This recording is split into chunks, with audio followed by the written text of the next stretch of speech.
I'm no tech genius, but I knew if I wanted my business to crush it, I needed a website now. Thankfully, Bluehost made it easy. I customized, optimized, and monetized everything exactly how I wanted with AI. In minutes, my site was up. I couldn't believe it. The search engine tools even helped me get more site visitors. Whatever your passion project is, you can set it up with Bluehost. With their 30-day money-back guarantee, what do you got to lose? Head to Bluehost.com. That's BLUEHOST.com to start now. Hey everyone, this is Peter Zablocki, the host of the Daily History Shorts podcast. Good morning, good afternoon, or good evening. If this is your first time stopping by, I hope you stick around and return tomorrow for more fun history. And if you enjoyed the Friday Conversation series, you can always find the entire backlog of conversations with historians, authors, Pulitzer Prize winners, and much more under the Conversations tab on our website at www.historyshortspodcast.com. Yesterday, December 7th, 1941. It's one small step for man, one giant leap for mankind. Mr. Gorbachev, tear down this wall. Our guest today is Eden Collinsworth, a multifaceted author, former media executive, and intercultural consultant whose career has spanned publishing, journalism, global think tanks, and cross-cultural business ventures. She joins us today to discuss her most recent book, The Improbable Victoria Woodhull, Suffrage, Free Love, and the First Woman to Run for President. A captivating biography that illuminates the life of a 19th century trailblazer who shattered barriers in politics, finance, and social reform. Eden, thank you for taking the time to speak with me today. Well, it's my pleasure. So, first off, perfect title for your book, right? When you say Improbable Victoria Woodhull, can you tell us a little bit about Victoria Woodhull and also why calling her improbable is just so fitting?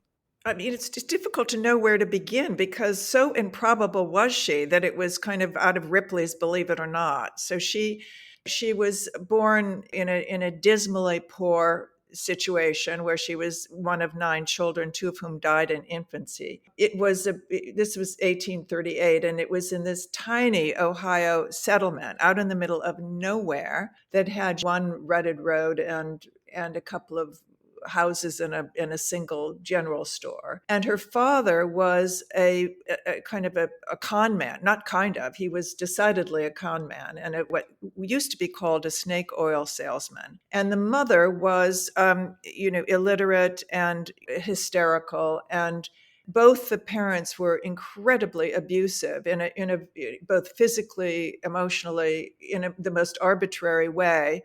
And so the children were beaten, and whatever food they had begged from the neighbors. There was no running water. And so she was identified at a very early age for being so precocious. She was utterly uneducated.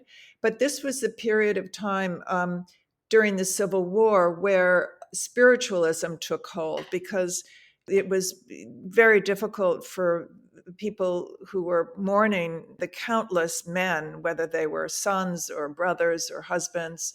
1 in 4 were dying on the battlefield or from disease. And they were not, it was virtually impossible for both armies to identify the dead. And so whoever was left behind to mourn had no opportunity to do so.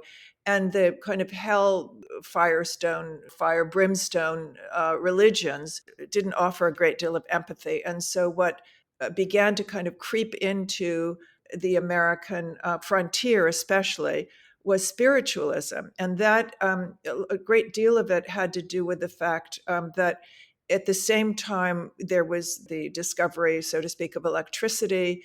And there was the idea that you could send messages by way of Morse code. And so the assumption was, well, if that could happen through the airwaves, then the dead could speak to you, not in a oppressive, threatening way, but in a very life-affirming way. And so what became popular then was clairvoyancy.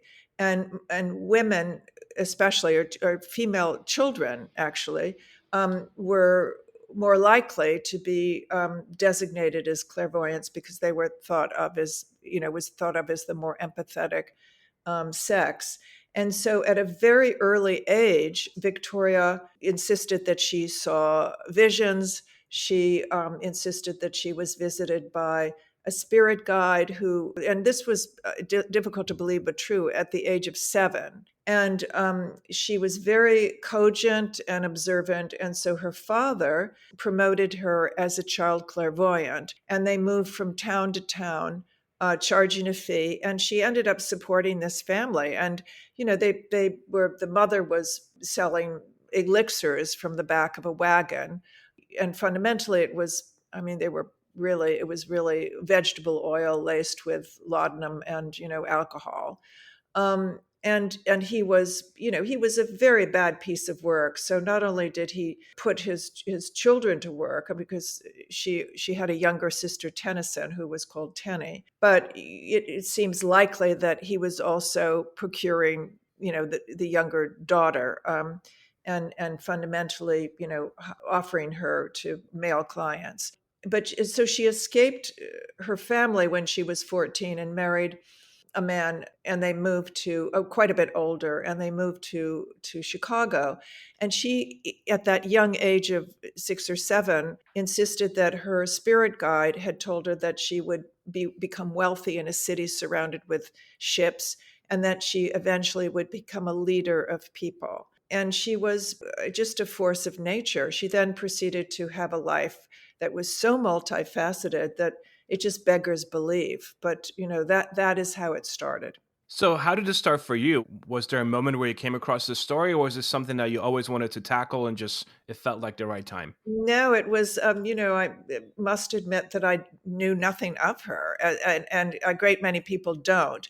And what happened was I was locked down during COVID here in London, and it was very grim here, where it was extremely. It's very unfair to somehow compare locations in terms of what transpired with COVID, but in London or in the UK, but London especially, it was incredibly strict, and so you had only an hour during the course of the day to be out, and it was highly regulated. There were police on horseback, looking for anybody who was kind of wandering around, the parks.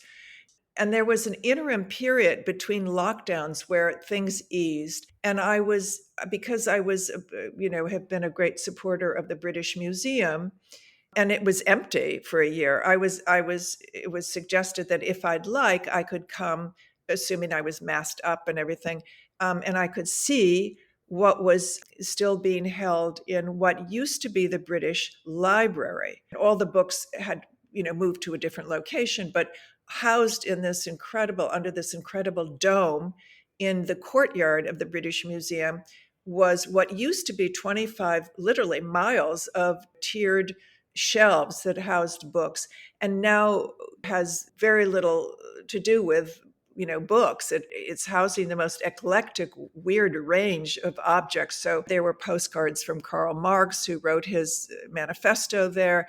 I walked in, and there was the shell of an incendiary bomb that had come through the through the roof during the Blitz. And there was the person who was archiving and cataloging this very eclectic range of objects was understandably she took her job very seriously. She had been left to her own devices for the better part of the year. So we were all a little, we definitely had hit the kind of upper range of existentialism, and some of us became extremely odd. But she was on her own cataloging all of these objects. And so she showed me various things, and there was the original fire insurance certificate, and this was all in the 1860s. But on the shelf, one of the few things that actually was shelved were these beautiful kind of blue vellum folders, leather folders, and the spine read Woodhull versus the British Museum. And I asked the librarian, well, what was that all about?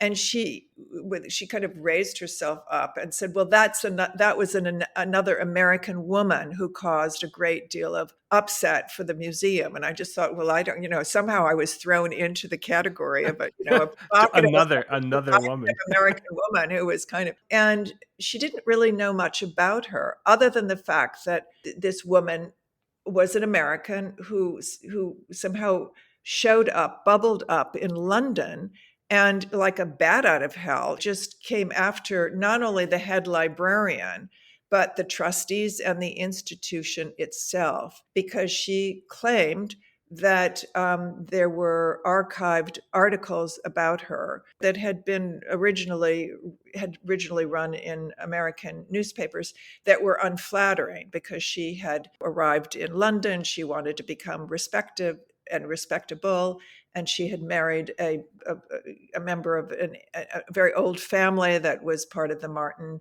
banking dynasty, and she wanted to kind of dry clean her reputation. And she was notorious in America.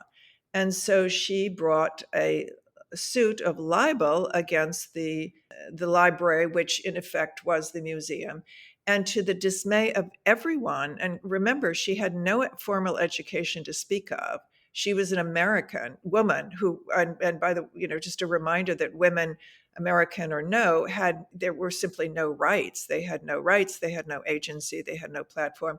And she defended herself against Sir Charles Russell, who was the British Attorney General and himself was a trustee of the museum. And he was brilliant and somebody who was known to be the most astute cross-examiner in the UK. And she defended herself and she won the suit.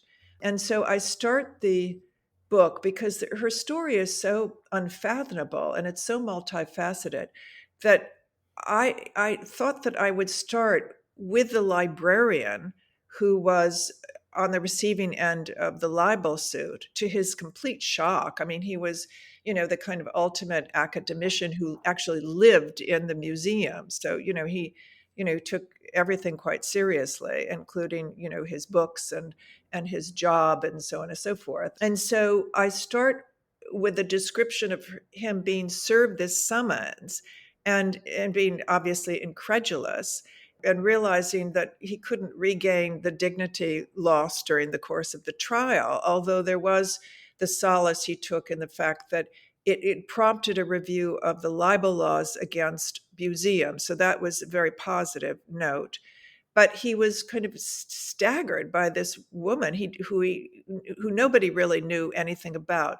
And so he starts to look into her background, and he becomes very much like, one hopes, the reader, and certainly like me, researching the book as a kind of vehicle by which to, or a proxy by which to then better understand who this woman was. And so that is how I began. And there was a great deal that she wrote about herself, but a lot of it was self-invention, which made a challenge, frankly, to sort out what was real and what wasn't. She wrote journals, she wrote articles, I read her speeches. There have been a few books out about her, but it's an interesting combination of what was clearly fact and then what might have been fiction. So that was my challenge. But she gave me a great ride, I must say. As you're doing this research, was there like an unexpected discovery that you came across that maybe like reshaped your understanding of her as a person or shifted the direction your book was going to take? Well, she continued to be throughout, and keep in mind, she lived until she was 88, the last 40 years of which were in the UK, because in yet another example of how completely remarkable was her life, she at one point insisted that her spirit guide told her to move to New York.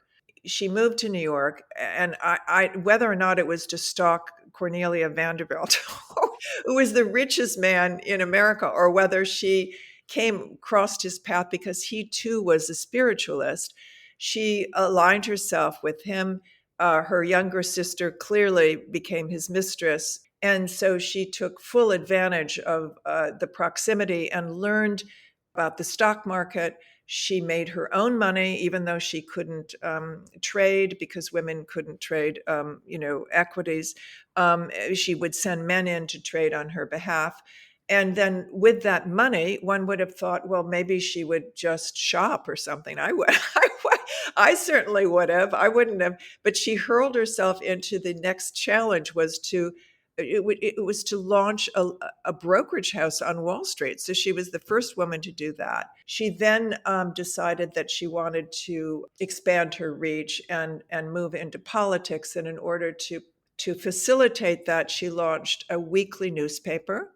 And she then conveyed a very, very advanced, progressive, forward thinking political agenda that included an 8-hour workday, national health care, sex education for children, divorce for women who were being abused in a marriage, and then the opportunity for them to be gainfully employed to support themselves, trade unions. So she was remarkable that way. And now, that said, she did surround herself with hugely capable, politically connected men, and she would always use them to get from point A to point B, because in all fairness to her, she had no platform really, and so she was very astute in managing men in every conceivable sense of the word. She was also quite beautiful, by the way, and very worldly, obviously. So there was never a moment where I wasn't both surprised and then not surprised as I continued to research her life, because she was so provocative and forward thinking. She was also an anomaly. So she was a feminist, but she was also a sexual opportunist. She was a capitalist, but she was the first to run an English translation of Karl Marx's manifesto in her newspaper. She was so many things all at once. So I think in the end, it was difficult for me to sort out whether she was driven by the aspiration to be a celebrity of sorts, or whether there was genuine thought given, and she was obviously hugely progressive in all the positive ways. But it was difficult for me to understand what motivated her, actually. Along the way, what I was reminded of is to what degree history is fundamentally kind of the same song but a different verse. And so there are characters who bubble up to the surface, one of whom was Anthony Comstock. And fundamentally, his censorship campaign is, I promise you, is almost chapter and verse what has transpired, for right or wrong, in America the last within a very short period of time, where things happen slowly and then they happen very quickly. And so that was interesting.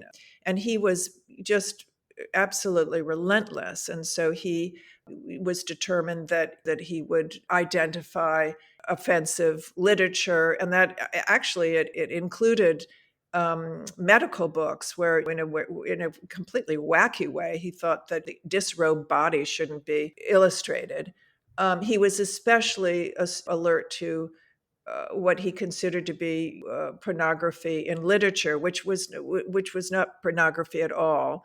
But what he did was very cleverly establish a committee in New York it was the Vice Committee, and he even more astutely realized that if he forewent salary and became involved with the postal system, he would have even more control, and it would allow him a federal reach. And so he deliberately orchestrated a situation where somebody in another state asked to purchase an issue of Victoria Woodhull's publication, and it crossed lines. And as a result, he was able to incarcerate her. And so she was thrown in jail for a period of time. He was a very creepy guy, frankly. The reader, when they get your book, the title Improbable, that's why I started with it. It fits so perfectly reading the book. When you think of her unconventional beliefs and lifestyle choices, right? So we're talking about this idea of belief in spiritualism, but also free love at the time. Do you think this more helped or hindered her rise and maybe credibility in this male dominated society, because Yes, it made her kind of known for it, right? So like, it is it was. Yes. helping or not? No, well, I mean, keep in mind that free love, the definition of free love or the identity of free love is not how we think of it now. It had nothing to do with sexual promiscuity. It had to do with within the spiritual movement, the freedom for women to divorce, to be sexually gratified, the education of men who then were encouraged to believe that women had the right. And so it was more a social movement than it was a sexual movement. But, it's since been, I mean, the word has since migrated into something that is infers sexual promiscuity. That said, it was provocative for a woman to be promoting the idea of that. And even among other women in the suffrage movement, the old guard thought it was detrimental. And in fact, it was detrimental to their movement because she was undermining the fundamental issue of a woman's right to vote, with these kind of sidebar issues that were made headlines but were not, they believe, were not very helpful. And so, yeah, in a sense, in many senses, she was her own worst enemy. She just was. But she was just, it's very difficult to understand to what degree she was self-aware. She was just like this heat-seeking missile that would come at people and ideas and situations. And to her credit, she identified issues that we still are grappling with today. So in that regard, I have nothing but admiration for her. One thing she's kind of known, if she is known, right? Because you said the same thing. People Mhm. don't necessarily say, "Oh yeah, Woodhull." Like that's not a name that pops up. But there's always the anecdote that you see pop up on the internet. The first woman to run for president in 1872. What systematic barriers did Woodhull encounter? Do you think at the time that still echo the challenges that face women today in politics? Mhm. Well, first and foremost, she had no right to vote. So it was kind of a loophole for her then to nonetheless insist that she had the right to be a presidential candidate. However, that would have, even on the face of it, would have been impossible because, to be on the ballot, you have to be 35 or older, and she was not that age. So there's that. So I think that she was determined to bring to the fore the voting right for women because at the time, there was an amendment that allowed Black men to vote, but still continued to deny women that same vote. And so she was so audacious that when she did form this third party, and under, it was kind of a tent party where there were progressive members of labor unions, there were feminists, there were spiritualists. She then announced that her running mate was Frederick in a way that you just could not imagine. She just pulled out of the hat her running mate without asking him. So I mean, the idea that she would announce that Frederick Douglass was her running mate without asking him is she just, she was absolutely guileless and unafraid. And he didn't find out until kind of after the fact. And he was very dignified, about it, but kind of demurred. And then eventually they ran into each other, believe it or not, when she had moved to the UK and was on kind of a grand tour, and they crossed each other's paths in Italy, of all places, where he was lecturing. She was just unbelievable. I mean, it was more than improbable. It was just kind of unfathomable. So, just my last question. Mhm. Why do you think I don't want to say disappeared from history, but I've been teaching and I have never come across anything in a textbook Mhm. that mentions her name. Why do you think that is? I'm making a sweeping generalization in saying that, perhaps too casually, that often is the case that women are relegated to a footnote, and then not even that. But in this particular case, I think she was so many things to so many people during a period of decades, and so peripatetic that it's difficult to identify her by pinning her down with one particular cause. So I think there's that. And I also think, as I said, she did herself no favors. So, in fact, the Susan Anthony, various people who were spearheading this women's suffragette movement, they didn't include her, and they just kind of first marginalized her and then expunged her entirely from their account of what had transpired during that period of time. Even though she was, as I said, very forward thinking and promoting Karl Marx's kind of PowerPoints of unionizing labor, she was also then she was in New York. She kind of muscled in and decided, well, she was going to expand the agenda, and apparently word got back, not apparently, but word got back to Karl Marx in London that this kind of crazy woman was somehow deluding the points of his manifesto. And he just said, well, take her card away. I mean, get rid of her. And so she would land and cause provocation in any number of ways. And in so doing, kind of erased her own trail of accomplishments, I think. I think that's my theory. So, where do you go from here? What are you working on next? Oh, God. Well, that's kind of you to ask, but I haven't quite figured it out. I mean, usually what happens with me is that I come across something that I don't know of and I don't understand. And so what there's now they actually have a genre for it, but in narrative nonfiction, I create a story that explores issues or a person or a thing, so that it's also explaining it to me. And that's what I wrote a book on modern morality because I lived in China and realized that my Western values were completely beside the point there. And then I started to realize that they were probably beside the point in America too. It had changed to such a degree. And I wanted to understand that. And then the book before this one was on Leonardo da Vinci's Lady with an Ermine, which, by the way, is in Krakow.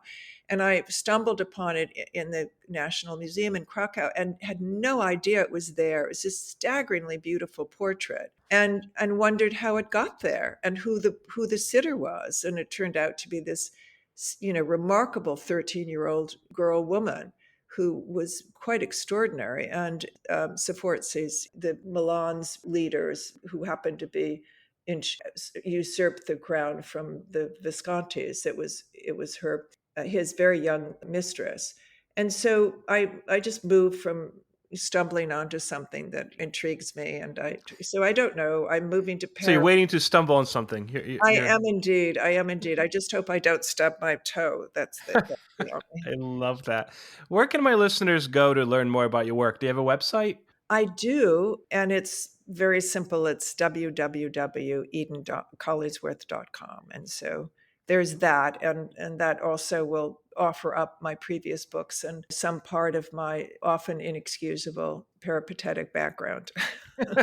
Eden, thank you so much. This was truly amazing. I really appreciate you taking the time. It was my pleasure. Well, thank you so much for your interest. And your support. I really appreciate that. This week on the Conversation Series, one of America's most influential filmmakers of all time, Mr. Ken Burns. Life isn't tidy. It doesn't fit into the binary systems that are media culture, 1 and a 0, our political culture, red state, blue state. Stories are complicated. In fact, I have in my editing room a neon sign, lowercase cursive, that says it's complicated.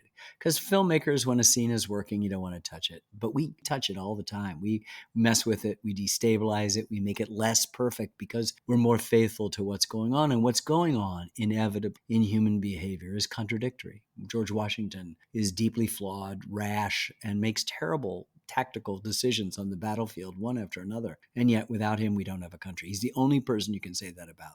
Without him, we do not have a country, period, full stop. So I want to know that. This is what we know about ourselves, about the people we love. And somehow we've decided that in our politics and in our views of history that it has to be one thing or the other. It's not looking for complications. They're always there.